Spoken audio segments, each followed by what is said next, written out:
రామన్నపేట మండలంలోని శ్రీ బ్రహ్మరాంబ మల్లికార్జున స్వామి ఆలయం అంటే నిదానపల్లిలో దీని చిన్న శ్రీశైలముగా పిలువబడే పుణ్యక్షేత్రము.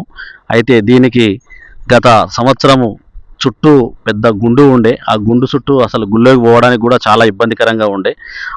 అట్లాంటి సమయంలో గత సంవత్సరం ఉన్నటువంటి ఎంపీ గారు అంటే ఇప్పుడు ప్రస్తుతం మా మంత్రి కొమ్మటిరెడ్డి వెంకటరెడ్డి గారు తన సొంత నిధులతోటి 10 లక్షల రూపాయలు గుట్టకు ఇచ్చారు. అలాగే అది కాకుండా సీసీ రోడ్లకని 10 లక్షల రూపాయలు ఇచ్చారు. ఇది గ్రామశాఖ ఆధ్వర్యంలో కొండ శేఖర్ గౌడ్, ప్రధాన కార్యదర్శి సల్లా భుక్షం ఆధ్వర్యంలో వారు మంత్రి గారిని కోరగా అట్టి డబ్బులు తెచ్చి ఇక్కడ పనులు చేయించారు. అది ఎలా సాధ్యమైంది అనేది గ్రామశాఖ అధ్యక్షుడు ఆ మాటల్లోనే తెలుసుకుందాం. గతంలో ఓం నమో శివాయ మల్లికార్జున స్వాముల వారికి ఏమనగా ఒకటే మేము కోరుకునేది ఏంటంటే చాలా పనులు ఉన్నాయి, గుట్ట మీద చేసే పనులు చాలా ఉన్నాయి. ఇంకా కళ్యాణ మండపం కావాలి, మాకు గుడి చుట్టూ రోడ్డు కావాలి సౌకర్యం. అయితే మళ్ళీ ఇంకొకటి, ఈ ప్రతి అమాసకు జనం వస్తుండ్రు, దోమలకు జర ఇబ్బంది అవుతుంది, చలికి దోమలకు ఇబ్బంది అవుతుంది. దానికి కళ్యాణ మండపం పక్కా మాకు మాత్రం కావాలి. ఎంపీ గారిని కోరుతున్నాం, మన మంత్రి గారిని కోరుతున్నాం, ఎమ్మెల్యే గారిని, వచ్చే భక్తులు కూడా ఎమ్మెల్యే గారిని మాత్రం దయచేసి వాళ్ళని పట్టుకొస్తే ఎమ్మెల్యే గారితో అన్ని పనులు అవుతాయి. ఈ వచ్చే బ్రహ్మచరాలకు వస్తుండు కాబట్టి ఎమ్మెల్యే గారు పక్క వాళ్ళని కలుపుకుంటే వాళ్ళ ముగ్గురు కలిస్తే మంచిగా ఉంటుంది. పని మాత్రం ధనంగా జరగాలని మేము కోరుకుంటున్నాం.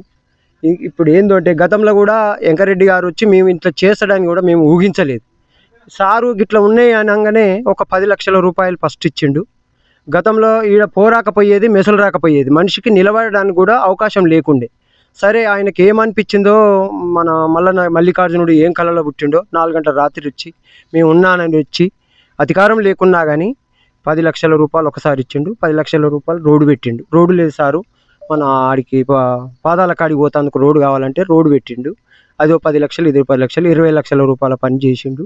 ఇప్పుడు కూడా ఉన్న మంత్రి కానీ, ఉన్న ఎంపీ గారు కానీ, ఎమ్మెల్యే గారు కానీ ఇప్పుడు దయచేసి ఇప్పుడు చాలా పనులు చాలా ఉన్నాయి, వచ్చినా కానీ రేపు వస్తారు వాళ్ళు పక్కా వస్తుండ్రు.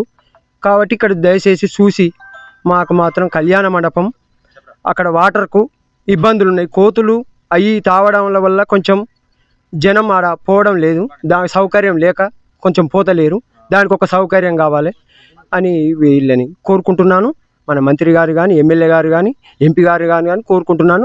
అప్పుడు గతంలో ఎట్లా చేసిండో అట్లా కూడా మనస్ఫూర్తంగా వచ్చి ఇది దేవుణ్ణి దర్శించుకోవాలని కోరుకుంటున్నాను.